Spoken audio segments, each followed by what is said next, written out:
Um julgamento inédito.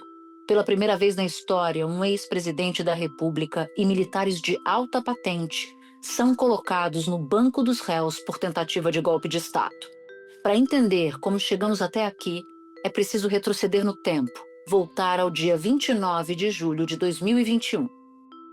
Nessa data, Jair Bolsonaro fez uma live na qual não só deu declarações contra o sistema eletrônico de votação, como também divulgou dados de um inquérito sigiloso da PF acerca das urnas.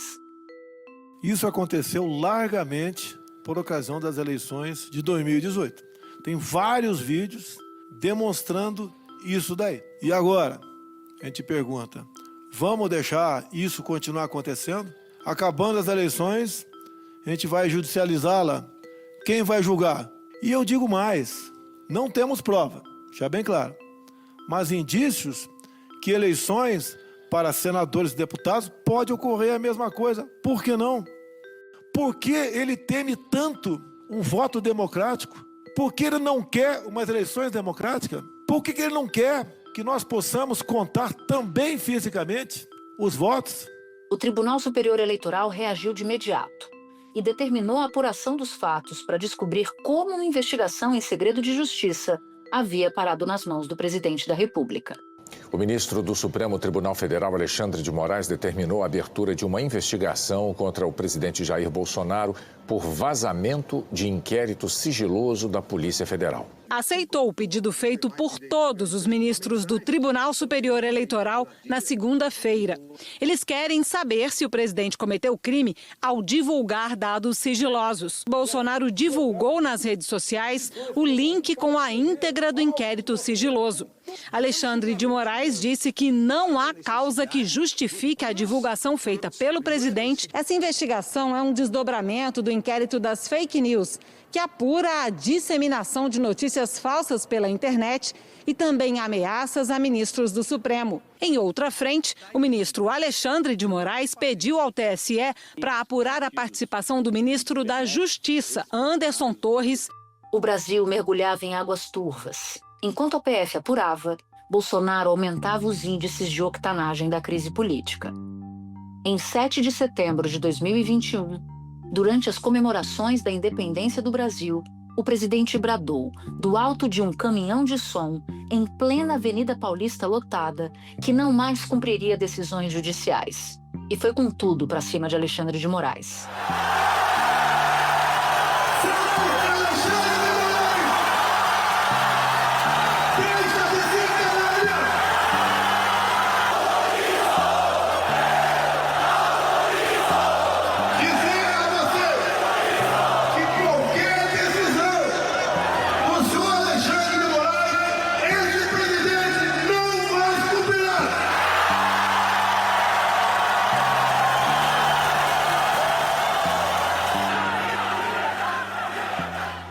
Quando o ano de 2022 chegou, o país viu a campanha de Bolsonaro contra as urnas avançar.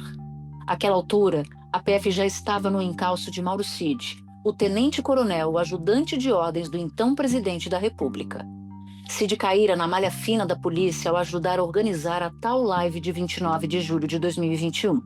Segundo a PF e a PGR, mensagens e áudios armazenados no celular de Mauro Cid mostravam não só uma estrutura de desinformação montada para destruir a credibilidade do sistema de votação, como também apontava para 2 grandes esquemas: o da fraude em certificados da vacina da Covid e o de venda irregular de joias recebidas por Bolsonaro enquanto ele era presidente da República.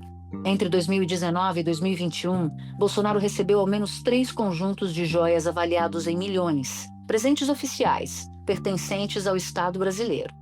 Em 2022, ano das eleições no Brasil, a ofensiva contra o TSE se tornaria ainda mais violenta. Em 5 de julho, uma reunião ministerial marcou essa estratégia. Daqui para frente, quer que todo ministro fale o que eu vou falar aqui e vou mostrar. Se o ministro quiser falar, vai ter que falar para mim. Por que ele não quer falar? Se apresentar onde eu estou errado, então. O encontro teria ficado em segredo até hoje, não fosse por Mauro Cid. Quer dizer, não fosse por um computador do militar apreendido em uma operação policial meses depois. Nele, a íntegra do conteúdo de uma reunião. Eis alguns trechos.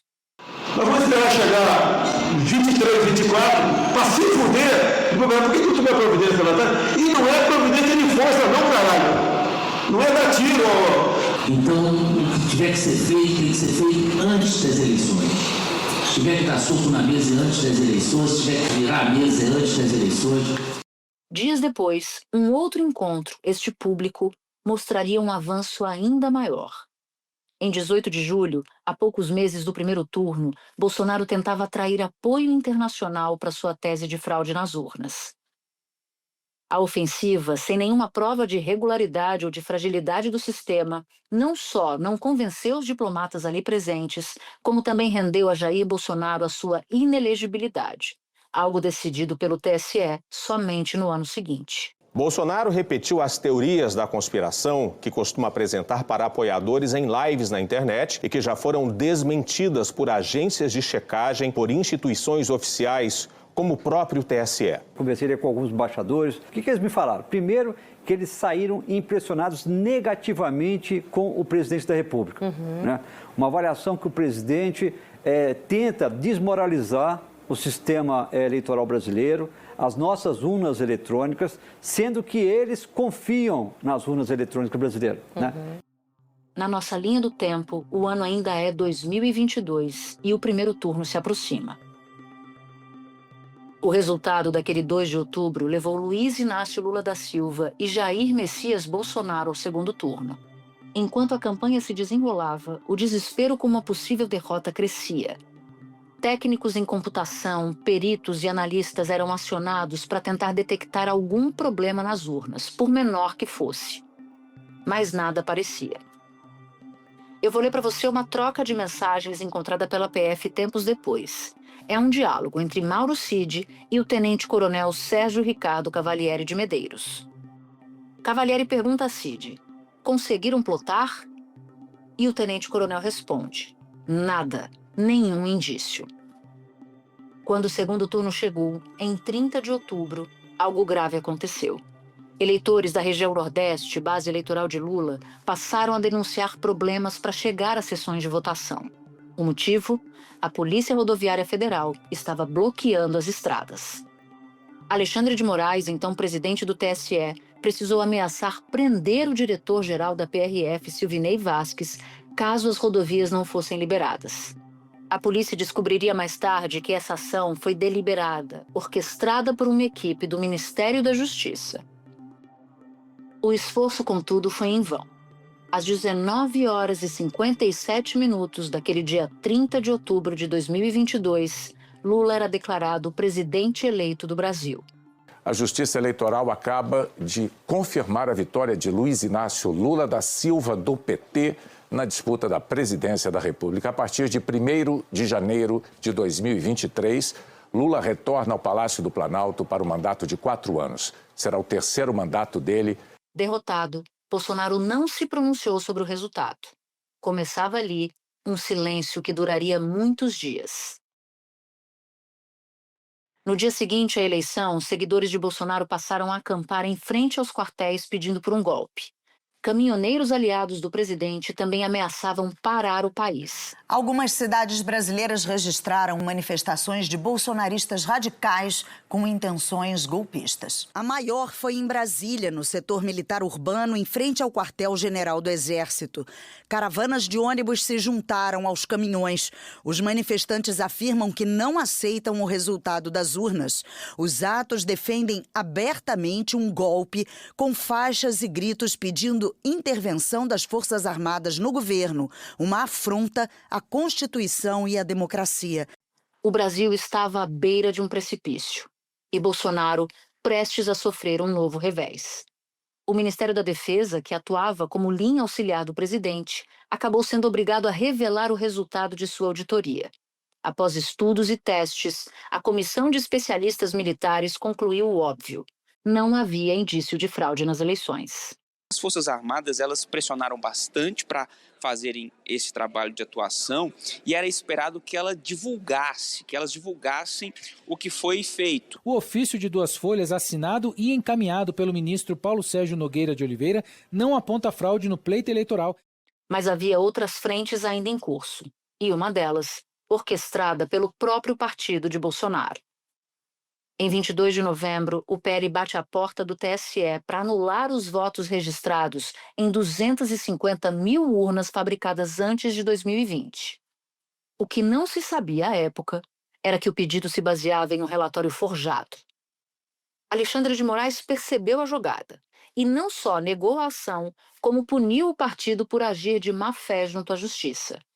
De derrota em derrota, o plano golpista foi criando garras. E uma virada de mesa passou a ser discutida nos mais importantes gabinetes do governo, inclusive o do presidente da República. Enquanto tudo avançava em segredo, Bolsonaro permanecia fechado no Palácio da Alvorada, sem dizer uma palavra, e assim ficaria até o dia 9 de dezembro. Forças Armadas são o último obstáculo para o socialismo. As Forças Armadas, tenho certeza, estão unidas. Se algo der errado, porque eu perdi a minha liderança, eu me responsabilizo pelos meus erros. Mas peço a vocês, não critiquem sem ter certeza absoluta do que está acontecendo. Segundo a PF, Bolsonaro ainda nutria naquele momento esperanças de que os comandantes militares aderissem ao propósito de mantê-lo no poder. Em 14 de dezembro, o ministro da Defesa, general Paulo Sérgio, convoca os chefes da Marinha, do Exército e da Aeronáutica para uma reunião de emergência. O depoimento não pôde ser gravado por ordem do Supremo, mas jornalistas puderam acompanhar e anotar tudo. Durante 1h20, o ex-comandante da Aeronáutica, Tenente Brigadeiro Batista Júnior, confirmou a existência da chamada Minuta do Golpe. Disse que o documento foi apresentado a ele, a Freire Gomes e ao então comandante da Marinha, Almir Garnier, no dia 14 de dezembro de 2022, pelo então ministro da Defesa, Paulo Sérgio Nogueira de Oliveira. O estado de sítio era uma coisa que eu não imaginava que fosse aparecer essa expressão. Ele falou assim: eu trouxe aqui um documento que é para vocês analisarem. Logicamente, com base em tudo o que estava acontecendo, eu perguntei para ele: esse documento prevê a não assunção no dia 1º de janeiro do presidente eleito? Ele falou sim. Daí eu falei: não admito sequer receber este documento. Não ficarei aqui. Levantei, saí da sala e fui embora. O que ninguém sabia até então é que entrava em cena um plano para assassinar o presidente eleito, seu vice e o ministro do STF, Alexandre de Moraes. Um plano que seria impresso dentro do próprio Palácio do Planalto. As investigações também mostrariam que integrantes dos chamados Kids Pretos, militares de elite do Exército, monitoravam Alexandre de Moraes de perto. Segundo a PF, a operação só foi abortada porque no dia 15 de dezembro, a cúpula do Exército disse não. Não ao plano de assassinato e não ao plano de golpe. Bolsonaro, então, começa a avaliar a sua saída do Brasil antes mesmo do fim do seu mandato. Até que em 30 de dezembro, ele viaja para Orlando, nos Estados Unidos. E aqui, toda essa história que eu te contei começa a dar um nó e se transforma em uma única trama. Para viver nos Estados Unidos pelo tempo que fosse necessário, a família Bolsonaro precisava de dinheiro e estar vacinada, como exigiam as autoridades dos Estados Unidos à época. E precisava, claro, de alguém que providenciasse isso tudo. E na delação, Mauro Cid relatou que foi Bolsonaro quem deu ordem para que os cartões de vacinação dele e da filha fossem fraudados. No caso das joias sauditas recebidas por Bolsonaro enquanto ele era presidente, Cid conta como os valores da venda das peças foram repassados a Bolsonaro. Logo que eu cheguei, acho que 18 mil eu já entreguei para ele. E ao retornar ao Brasil, entregou os 18 mil dólares em espécie ao ex-presidente Jair Bolsonaro. Isso, e eu só peguei para mim o dinheiro dos meus custos. E Mauro Cid também detalhou como foi a operação para resgatar uma das joias vendidas. Isso depois que o Tribunal de Contas da União começou a questionar se o ex-presidente poderia ou não ficar com os presentes. Sem receber a faixa presidencial do antecessor, Lula tomou posse em 1º de janeiro de 2023. Uma semana depois, acontecia o maior atentado à democracia da história da nova república. Eu falei que a gente ia tomar essa merda de assalto. Senhores, hoje é 8 de janeiro de 2023. Compartilhem esse áudio. Senhores, ninguém arreda o pé de Brasília. Nós estamos apenas começando. E tem inúmeras caravanas chegando do Brasil inteiro.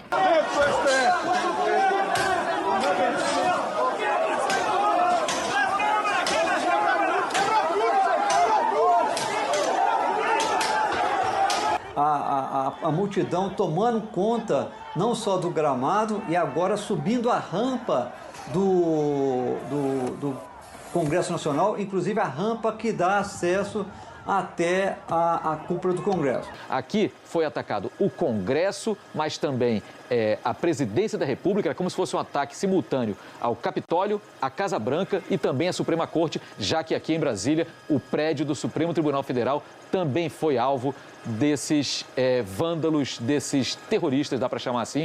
Aqui, todos os vidros destruídos, nada em condições de se aproveitar. Aqui o pessoal saindo armado. A polícia chegou, mas chegou tarde demais. Tudo absolutamente quebrado, destruído, as cadeiras arrancadas. Tudo sem condições. É assim que ficou. Os atos marcaram Brasília e as investigações nos meses seguintes. A pedido da Polícia Federal, o ministro do Supremo, Alexandre de Moraes, determinou a prisão do ex-ministro da Justiça do governo Bolsonaro, Anderson Torres. Torres era o secretário de Segurança Pública do Distrito Federal no dia em que golpistas atacaram os prédios dos três poderes. A Polícia Federal esteve na casa de Anderson Torres para cumprir o mandado de prisão. Os agentes deixaram o local com malotes recolhidos na casa. E no meio das buscas, um documento. Naquela busca e apreensão que foi feita na casa de Anderson Torres, foi encontrada uma minuta de um decreto no armário do ex-ministro da Justiça e que nessa minuta havia o objetivo de reverter o resultado da eleição. Segundo Freire Gomes, foi apresentada a versão de um documento que previa a decretação do estado de defesa e a criação de uma comissão de regularidade eleitoral para apurar a legalidade do processo eleitoral. Torres foi preso ao desembarcar em Brasília em 14 de janeiro daquele ano. Em fevereiro, Mauro Cid era preso por montar um esquema de falsificação da carteira de vacinação da Covid.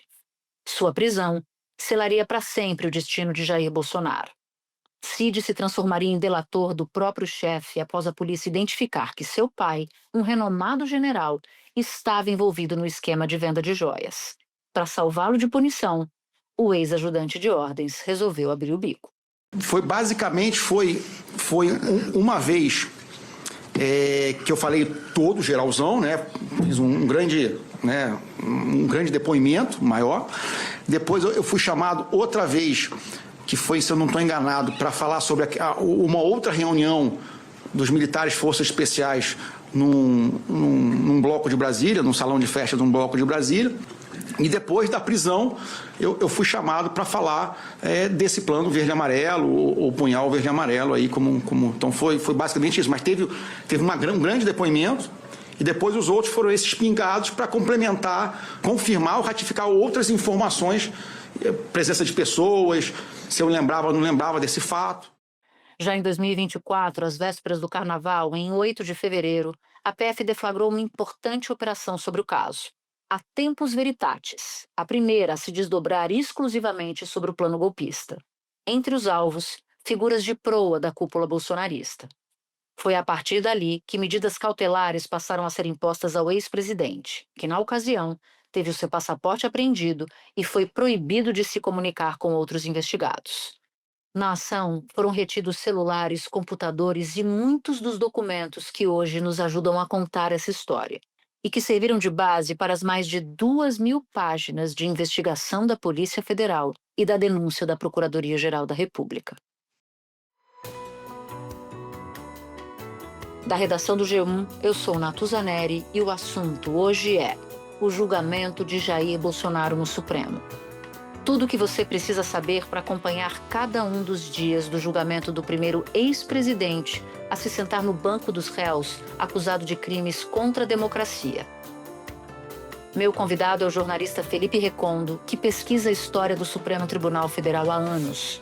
Ele é autor dos livros Os 11, e o tribunal, como o Supremo se uniu ante a ameaça autoritária. E também é fundador do canal no YouTube Recondo e os 11. Terça-feira, 2 de setembro. E quando a gente fez uma longa abertura nesse episódio para relembrar como é que foi que a gente chegou nesse julgamento histórico. Pela primeira vez, um ex-presidente se senta no banco dos réus acusado de conspirar contra a democracia. Vou contar com a sua brilhante ajuda para explicar como vai ser o julgamento do chamado núcleo crucial da trama e que, além de Bolsonaro, conta com outros 7 nomes. São eles: Alexandre Ramagem, ex-diretor da ABIN, Almir Garnier, ex-comandante da Marinha, Anderson Torres, ex-ministro da Justiça, Augusto Heleno, ex-ministro do GSI, o Gabinete de Segurança Institucional, Mauro Cid, o delator, ex-ajudante de ordens da presidência do ex-presidente Bolsonaro, Paulo Sérgio Nogueira, ex-ministro da Defesa, Walter Braga Neto, ex-ministro da Casa Civil, candidato a vice na chapa de Bolsonaro em 2022. Por quais crimes esses personagens todos respondem, Recondo? Natuza, são 5 crimes, a começar ali pelo dia 8 de janeiro, né? Dano qualificado pela violência ou grave ameaça. Também, ainda no 8 de janeiro, deterioração do patrimônio tombado, com a invasão dos prédios públicos e destruição. Além da tentativa de abolição violenta do Estado Democrático de Direito, golpe de Estado e organização criminosa. 5 crimes, portanto, acusações que, se somadas, podem dar penas aí para eles bastante altas. Eu quero aproveitar a tua experiência vastíssima na cobertura do judiciário para te pedir para nos explicar como é que vai ser esse julgamento. Para começar, por quem irá julgar? A primeira turma. E aí tem uma série de debates, se teria que ser a primeira turma mesmo, se esse julgamento teria que ir ou não para plenário, embora são discussões do ponto de vista jurídico já vencidas, o debate em relação a isso permanece. Faz um sobrevoo, por favor, e conta pra gente quem são os julgadores dessa primeira turma e por que a primeira turma. Natuza, vamos começar pela ordem, né? O primeiro-ministro que vota é o relator, o ministro Alexandre de Moraes, e aí na sequência votariam os ministros Flávio Dino, depois Luiz Fux, Carmen Lúcia e o presidente da turma, Cristiano Zanin. Esses serão os julgadores do presidente e você pergunta bem e nos faz lembrar de um tempo já bastante antigo que era do julgamento do Mensalão. Depois do julgamento da Ação Penal 470, conhecida como Ação do Mensalão, o Supremo mudou seu regimento interno para evitar que a pauta do plenário do Supremo ficasse dominada por uma ação penal por tanto tempo como ficou no caso do Mensalão. E aí, essas ações penais foram transferidas para a competência das turmas. E isso faz com que nós tenhamos hoje o julgamento dessa ação penal, que é, sem dúvida, das mais importantes da história do Supremo, sendo julgadas por um colegiado menor, pela turma do Supremo. Já houve outros casos, outras ações penais julgadas também pela turma, mas o regimento do Supremo fala que o relator pode, se quiser, e achar que vale a pena ou é de importância o julgamento, transferir o caso para o plenário. Obviamente haveria consequências talvez negativas que o ministro Alexandre de Moraes não quisesse enfrentar, manteve esse julgamento na turma. Agora, o que está acontecendo é o respeito ao regimento interno. Talvez julgamento no plenário desse um quê a mais de legitimidade? Talvez, mas o regimento está sendo cumprido normalmente. Que aspectos negativos ele estaria querendo ou poderia estar querendo evitar? Eu acho que a demora no julgamento, porque uma coisa é termos um julgamento na turma por 5 integrantes, 5 juízes. A outra coisa é levar para o plenário do Supremo e termos aí 11 ministros votando. Isso faria com que a agenda do tribunal ficasse, vamos dizer assim, dominada por esse julgamento e essa ação poderia se arrastar por meses e mais meses de julgamento. Lembrando que a previsão de agora é que nós tenhamos apenas 5 dias de julgamento. Certamente, se isso fosse para o plenário, nós teríamos aí alguns meses de julgamento e com a possibilidade ainda maior de pedido de vista. Mas que não me parece que haveria um resultado diferente de toda a experiência que se tem sobre esse julgamento, certo? Ou seja, um julgamento do plenário todo tenderia a alterar o que a primeira turma fizesse, com base no personagem que a gente conhece tão bem, que é o ex-presidente Jair Bolsonaro, e esse caso em particular? Certamente não. Certamente a gente teria só um placar diferente, evidentemente, que seriam 11 não 5 votos. Poderíamos ter, ao invés de uma divergência, mais de uma divergência, é de se apostar que os ministros André Mendonça e Nunes Marques divergissem, mas o resultado seria o mesmo, pela condenação. E é interessante que talvez esse seja o julgamento no Supremo que eu tenha visto, especialmente de ação penal, mais previsível da história recente. Você citou os 5 dias de julgamento. Vão ser convocadas 8 sessões dentro desses 5 dias. Acho que vale a pena você nos explicar como é que vai ser o rito. Alexandre de Moraes, o relator, começa lendo o relatório dele. E depois? Isso, o ministro Alexandre começa lendo o relatório, dando todas as circunstâncias das investigações dos fatos. Depois disso, a palavra é passada para a acusação. O doutor Paulo Gonet, procurador-geral da República, vai fazer a acusação, e aí tem um longo tempo para fazer isso. E aí, obviamente, nós já conhecemos a acusação, ela já foi encaminhada ao Supremo Tribunal Federal, mas é claro, isso faz diferença quando isso é colocado na boca do Procurador-Geral da República, diante das câmeras, e aí ele vai fazer uma síntese dessa acusação. E depois disso, a palavra é passada para a defesa, para os advogados desses acusados. E aí, novamente, cada um tendo 1 hora de sustentação oral para fazer a defesa dos seus clientes. E aí, só depois disso, o ministro Alexandre de Moraes começa a ler o seu voto. E aí, lido o seu voto, a continuidade do julgamento com os votos dos demais integrantes até chegarmos a uma conclusão desse julgamento na turma. Quero focar justamente na acusação, na denúncia feita pelo Procurador-Geral da República. Na sua avaliação, quais são os pontos fortes dessa acusação e quais são os elementos que geram debate e que geram questionamento? Queria que você fizesse esse sobrevoo em relação à denúncia. Natuza, eu penso que o primeiro desafio de Paulo Gonet, como Procurador-Geral da República, foi descrever essa tentativa de golpe de Estado que não é tradicional. A tentativa bem sucedida de golpe de Estado que nós tivemos em 64 foi com tanques nas ruas e militares tomando o poder. Neste caso, foi uma tentativa distinta, diferente e mais prolongada. Eu penso que essa narrativa que o Paulo Gonet fez ao longo da sua acusação e das investigações tem essa força de mostrar para as pessoas que golpe militar ou golpe contra a democracia não se dá mais daquele mesmo jeito. E vamos lembrar, já temos vários exemplos assim e literatura vasta na ciência política do mundo sobre essas mudanças na tentativa de golpe de Estado ou mesmo de desconstitucionalização. Basta procurar exemplos fora daqui ou livros mesmo já traduzidos para o português para perceber isso.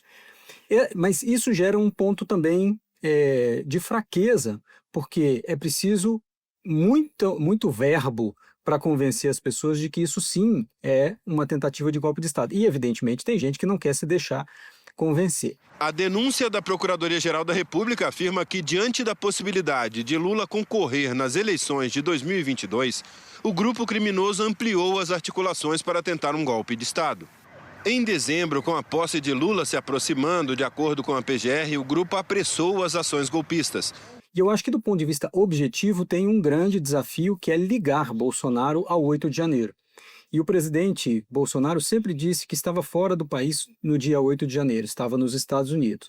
Mas, evidentemente, nessa narrativa que foi feita pela Procuradoria-Geral da República, o fato de ele não estar aqui não significa que ele tenha se isentado da responsabilidade pelo que aconteceu no dia 8. A denúncia afirma que o grupo controlava os acampamentos em frente aos quartéis que pediam um golpe militar. No dia 2 de janeiro de 2023, um dia após a posse do presidente eleito, Lula, Jair Bolsonaro recebeu uma mensagem de um militar. O plano foi complementado com as contribuições de sua equipe. Aguardamos na esperança de que será implementado. Bom dia. A minha tropa continua com sangue nos olhos. Bom dia. Feliz Ano Novo. Segundo a PGR, O controle exercido pela organização criminosa sobre as manifestações populares era tão evidente que, em 4 de janeiro de 2023, Mauro Cid já manifestava ciência sobre o ato de violência que ocorreria poucos dias depois. O grupo aguardava o evento popular como a tentativa derradeira de consumação do golpe. Evidentemente, eu ouvi isso de ministros do Supremo, incluindo de ministros do Supremo indicados por Bolsonaro, que responsabilidade política pelo que aconteceu no 8 de janeiro é evidente. A questão é saber e definir qual é a responsabilidade objetiva e jurídica, achar os elementos que liguem Bolsonaro ao 8 de janeiro. Espera um pouquinho que eu já volto para continuar minha conversa com Felipe Recondo. Tem um personagem central nessa história, Recondo, que é o delator. Qual avaliação você faz do papel dele nesse julgamento? Ele ajudou a contar boa parte do que faltava nessa investigação, especialmente em relação à minuta do golpe e as reuniões com comandantes de Marinha, Exército e Aeronáutica. A delação de Mauro Cid foi um dos elementos da denúncia que a Procuradoria-Geral da República apresentou contra Bolsonaro e mais 33 pessoas por crimes como golpe de Estado e abolição violenta do Estado Democrático de Direito. O Mauro Cid confirma que em uma reunião no dia 7 de dezembro, o então presidente Jair Bolsonaro mostrou aos comandantes das Forças Armadas a denominada minuta do golpe. Segundo a denúncia da PGR, Jair Messias Bolsonaro recebeu de Felipe Garcia Martins, que era assessor do presidente, a minuta de decreto que impunha a prisão de autoridades, entre elas os ministros do STF, Alexandre de Moraes e Gilmar Mendes, e o presidente do Senado, Rodrigo Pacheco. Eu falei da minuta eu vi.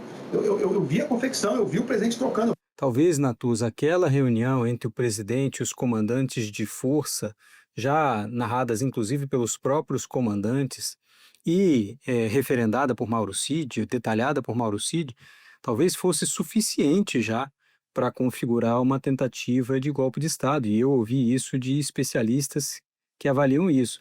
O fato de o presidente chamar os comandantes e pedir apoio para uma eventual virada de mesa é mais do que suficiente para configurar algo que foge do normal. Então, Mauro Cid acabou dando elementos mais do que suficientes para Alexandre de Moraes e, evidentemente, para a acusação fechar, eu acho, alguns hiatos que havia nessa história. Agora a gente passa para o momento das defesas. Recondo, o que a gente pode esperar? Alguma estratégia coletiva, individual?